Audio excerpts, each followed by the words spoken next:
350, kaya lang ang gusto ni boss dito, 365. Tawad sana ako pang gasolina tsaka ano eh. Kasi sir, 6 years na rin eh. Sir, parang may pang-rehistro naman ako tsaka ano. Kinakabahan si sir, tsaka si ma'am. 355, di na pwede sir. Hirap tumawad kay sir eh, kasi ang kinis ng motor.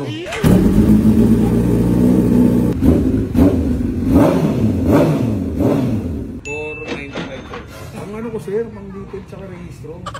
Yan, para sa kama na sa akin sir. Ay na boy, nabudol ka ba? So ba? Ang dami ko. Hinaan mo kasi so, ako bilang dito. kita yun no? Huwag naman yan boy. Eh, gusto mo kakarga ko sa likod yung malawin yung likod ko. Eh no, kasi Valentine's na. Nag-advance ka na. Grabe ka, February 1 pa lang. Masyado kang advance. Pero, I love you. So yun guys, ngayon naman mamimili ulit tayo ng motor. Meron tayong kukunin dito tayo sa Bataan no. So sobrang layo. So Mariveles Bataan, meron tayong kukunin 2019 Kawasaki Ninja 1000 na SX. Kama hindi nakakalam guys. So ano to, parang sports touring, para siyang sports bike pero hindi sobrang sub-sub. Ito yung Z1000 na may kaha siya no, na may fairing, parang sports bike. So tinimbre sa atin ng tropa to. So first owner siya, makagrupo natin sa mga big bike, so hindi niya ginagamit to. Kasi lagi siyang maalis. So, decide na siya ibenta sa atin since 2019 ang year model. So, alam ko sobrang sariwa na ito. Kaya, tingnan natin. Let's go! So, dito tayo guys. Ang laki ng compound nila, boss. Sir, layo-layo pala. Atras ko, sir, ha? Nakialam, eh, no? Ano nga, sir, gusto mo dito presyo? Actually, mga ganitong unit, ito yung pang-ari talaga eh. Wow. Kaya lang, sabi ko naman sa kanya, nagbenta akong ganito. Si John Smith, kilala mo, di ba? Oo, nakilala. O si Boss John Smith Club 200, yung ganito niya, 2023. Pero natulog din sa amin yun, boss. Yung na out lang namin ng 450. Yun lang, alam mo naman, lagi may bagong motor. Kaya tinawaran ko si boss dito, 350. Kaya lang ang gusto ni boss dito, 365. Hello po. Hello po, good afternoon. So magkano kayo natapos ni boss? Yun nga eh. Tawad sana ako pang gasolina tsaka ano eh. Yari ka! Maglalambing ka pa pala kay boss ha? Kasi sir, 6 years na rin eh. Kasi ma'am, di niya na nagagamit eh, no? Kasi may GS ka eh. Pero pag may ganyan ka talaga, hindi mo na magagamit yan. Kahit si madam sa mas magsaw pumangkas. Dito no, madam? Dito pag pumangkas si madam dito, parang pag-uwi niya, nakagalang pa rin siya. Ito talaga yung favorite ko ang kasan mo. Ayun siya, ito ito Matrix. Comfort. Kaya lang, ayaw. Si boss, ano to, umaalis ng barko, sir, no? Kapitan ng barko. Hindi ko maniwala, hindi kami siya naka-GS, oh. Naka-Ninja, 1,000. Sige boss, ikaw na bahala boss, hindi ko na natawaran sa agad. Ikaw na bahala kung magkano gusto mo itawad sa iPhone. Ito pala si mama magdi-decide. Belagot ka kay boss kasi papakainin ka na naman. So paano ka makakatawad yan? Kaya ayoko munang kumain. Magtawaran muna kami. Kasi pag kumain na, nahiya na ako tumawad.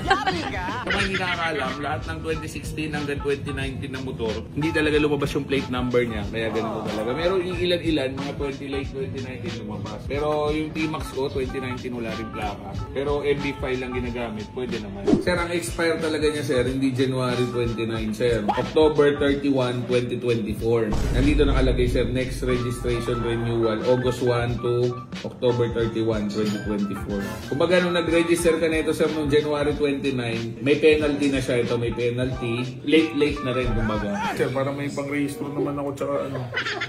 Kinakabahan si sir, tsaka si ma'am. Pag auga ko matatawarin mo sir, kasi pag ako tumawad, sasara ko ng 300,000. Hindi naman, 350,000 yan. 355, di na pwede sir. Magaling kang kupal ka. Kami pang full tank ako.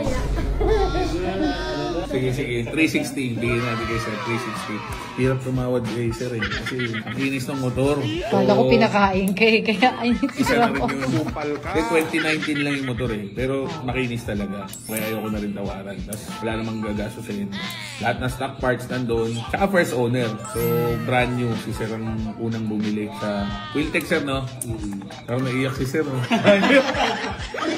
Hindi, May masaya GS si na siya sir sa bago niyang motor, di ba sir? Mas okay yun. May GS na siya. GSA yun actually. GSA 1250. Parang mas gusto niya ng isang pang everyday dito. Siguro scooter talaga. Hindi ko na ito test ride to. First owner si sir. Tsaka ang Odo, 3,800 lang. So, good as brand new. Well maintained naman every year. Pinapa-PMS ni boss. Done deal kami. 360,000. Boss, thank you very much.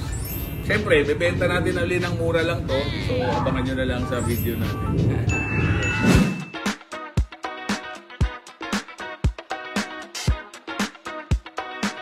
Sir, thank you. Alam ka na kayo, sir. Basta, sir. Thank you, sir. Ma'am, thank you, ma'am. Thank you rin sa merienda. So, meron pa tayo isang unit na titingnan ngayon. Balanga, Bataan naman. So, ano naman to? Honda CB 1000R. So, naked bike na 1000cc. Tingnan natin kung papasok sa atin to. No? Ang Odo na ito, 12K. So, ang year model is 2019 din ata. Tara, tingnan natin. Let's go. May ginawa kami sa Maribeli. Magkano presyo mo, sir? Sana ako eh, 550. Pero baka hindi pumasok sa amin.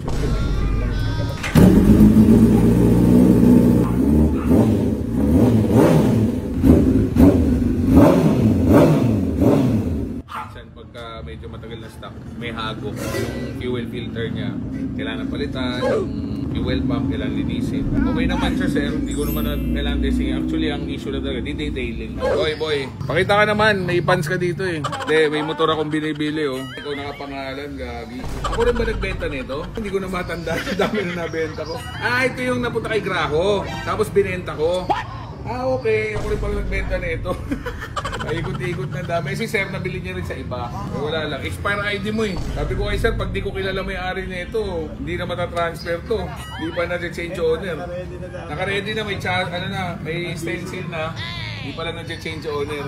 Sige, balitaan kita pare. Thank you. Ito yung napunta kay Carlo Graho muna. Tapos nung kay Graho na, ako nagbenta. Oo, yan pala yung matagal na benta. Nakayala ko. Kasi nag-promo eh. Kahapon nag-expire January 31, 2021. Oh no! For 99. Ang ano ko sir, mang liquid tsaka registro. Yeah, para sasama na sa akin sir. 495. Tandi ka na boss. Parang masama loob konti ni boss eh. Pero ano naman, alam naman ni boss eh, pag binenta natin to siguro, pinakamaganda mo na mabenta to, 550. Gas pa kahit konti. All goods naman. First owner, kaibigan natin, Mark Belmonte, shoutout sa'yo. So, expire ang ID, buti na lang. Kaibigan ko yung first owner, hingi tayo ng bagong ID niya. Sakto bukas, binyag ng anak niya, magkikita kami. So, may binibenta rin si sir na Heat Air. Heat Air na jacket to, hindi siya yung vest. Jacket siya. So, nandito rin yung tangke niya. So, airbag siya. So, airbag na jacket. 56,000 ang brand new price. Ganda nito. Ang size niya, XL, pero sa Japan, 2XL. Sa Pilipinas, mga large lang. So, binibenta na sir kahit 15,000. So, pag gusto nyo, message nyo ako. Ibigay ko sa inyo number ni sir, kayo na mag-usap.